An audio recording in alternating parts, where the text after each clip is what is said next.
What's up, guys? Godly Perfection here, and I'm here to talk about lock speed today. I know I've been a little behind on the tips and tricks videos. I've been distracted with a new side project, but it'll be worth it in the end, I think. I mean, I hope the side project works out. I'll be showing it off in a couple days, hopefully. I gotta clear up a couple things before I start showing it off. But before I start, let me do a quick audio sync. Up, down, up, down. Alright, anyways, so today I'm going to talk about lock speed. I'm going to go up against this tank and talk about lock speed while I'm doing it, and just stay away from him. So let's go into it. Alright, so there are two different types of lock-ons. There's a standard lock-on and what some of us call a red lock or a true lock. Your standard lock-on basically just means they're in range, they're in your reticle, and it fires towards them. Alright? So, hold on, let me switch weapons. Alright, so your standard lock-on just kind of shoots towards them. No biggie, as long as they're in your range, if they have that little box on, they're locked onto. Simple as that. Now, for true lock-on, what that is your, where was I? Oh, okay. You lock on, you see how, see those little blue bars around the target? Eventually, if I lock on for long enough, you'll see the words lock on appear above it. That's what we call red lock or true lock on. That shows that, when you fire a shot, not only does it shoot towards your opponent, it also fires, it also calculates where it should be shooting based off of how both ACs are moving.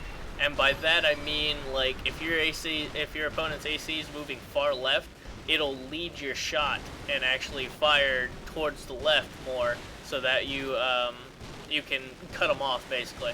I mean, against tank, it doesn't really do much, but it's helpful the more speed that they have. The closer you are, I mean, the less movement becomes a factor when you're trying to fire at somebody. So you actually don't really need that predictive fire when you're up close. It's not crucial at all. All you need to do is fire in their general direction. So in general, when you're up close, or the less movement becomes a factor, the more firing stability becomes a factor. But I'll cover that later. So basically, the two main differences are regular lock-on, which is just this with no lock-on word, and then true lock-on, which if I put on my other snipers here, true lock-on is where you have the words pop up. Let me get close enough so I can show that again.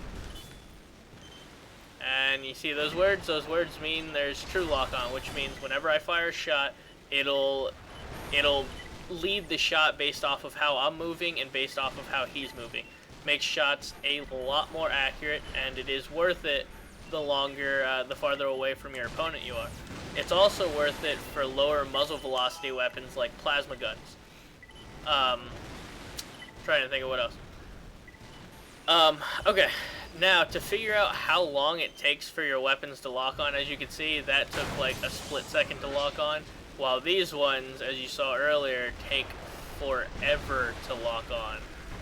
Like ages. See? There you go. Took like 6 seconds. Now, to calculate your true lock-on time, you take your base lock-on of your weapons. So, the default for sight bombs before they're tuned are, I believe, 291. And then you divide it by your FCS as a percentage. Actually, let me go into, I'll go into the stats and show you guys.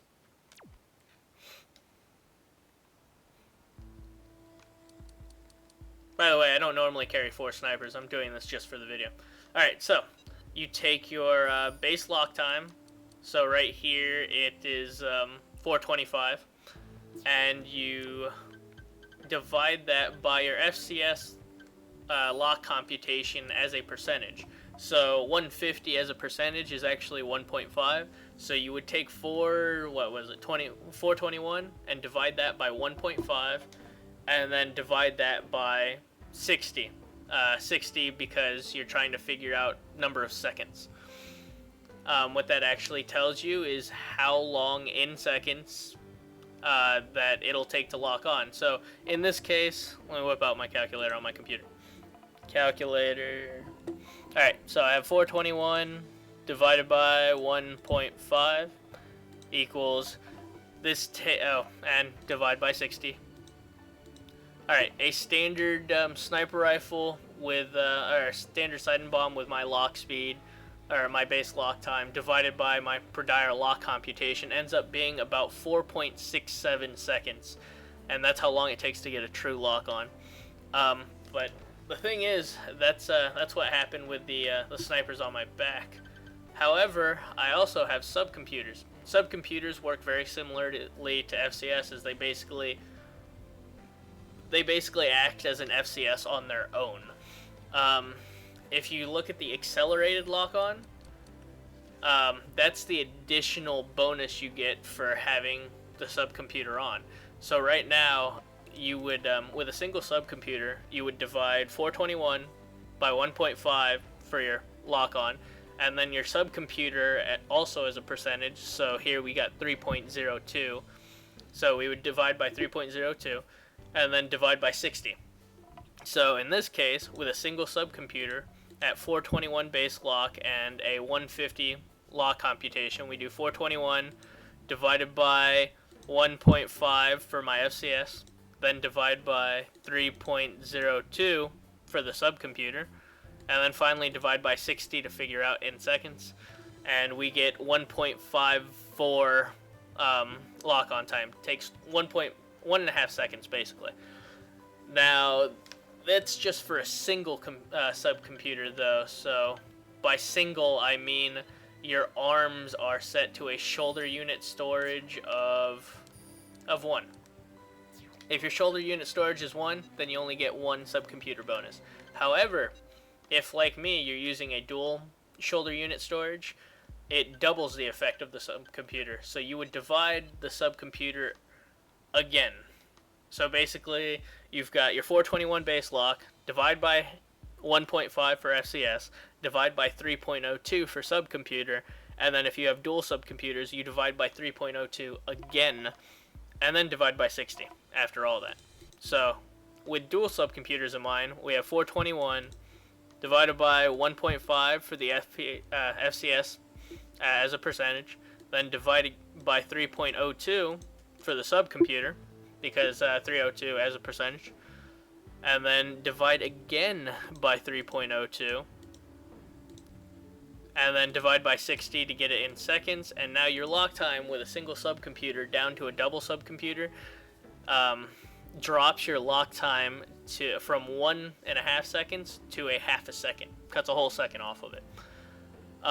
If I knew how to overlay text, if I was that advanced with video editing, I would do it for you guys, but not only am I lazy, I also don't have the time to go through and edit stuff like that and make sure it's perfect. So that's all I can think of for actual lock times.